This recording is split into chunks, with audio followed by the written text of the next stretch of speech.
বিশ্বাস করবেন, কলকাতা শহরের মাঝখানে লুকিয়ে আছে এমন একটি জায়গা যেখানে শহরের সকল কোলাহল ভুলে যাওয়া যায়। এটাই ঢাকুরিয়া লেক অথবা রবীন্দ্র সরোবর।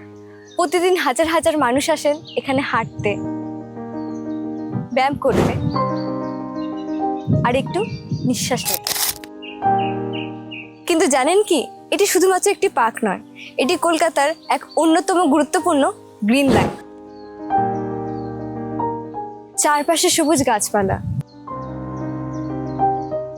বিভিন্ন প্রজাতির পাখি। ব্রিটিশ প্রশাসন এই এলাকাকে পরিকল্পিতভাবে গড়ে তুলতে শুরু করে। তখন এখানকার নাম ছিল ঢাকুরিয়া লেক। আজও বহু কলকাতাবাসী ভালোবেসে এই লেককে ঢাকুরিয়া লেক বলেই ডাকে। এই বিশাল সবুজ এলাকা শহরের তাপমাত্রা নিয়ন্ত্রণ করতে সাহায্য করে, বায়ু দূষণ কমাতে ভূমিকা রাখে। এই কারণের জন্যই এই লেককে বলা হয় কলকাতার ফুসফুস। তার মধ্যে সুবিশাল জলাশয়, এই সব মিলেই এই শহরের মাঝে এক টুকরো প্রকৃতি। আপনি যদি এখনো এখানে না এসে থাকেন তাহলে অবশ্যই একবার এসে ঘুরে যান, কারণ এটি শুধুমাত্র একটি লেক নয়, এটি কলকাতার নিঃশ্বাস।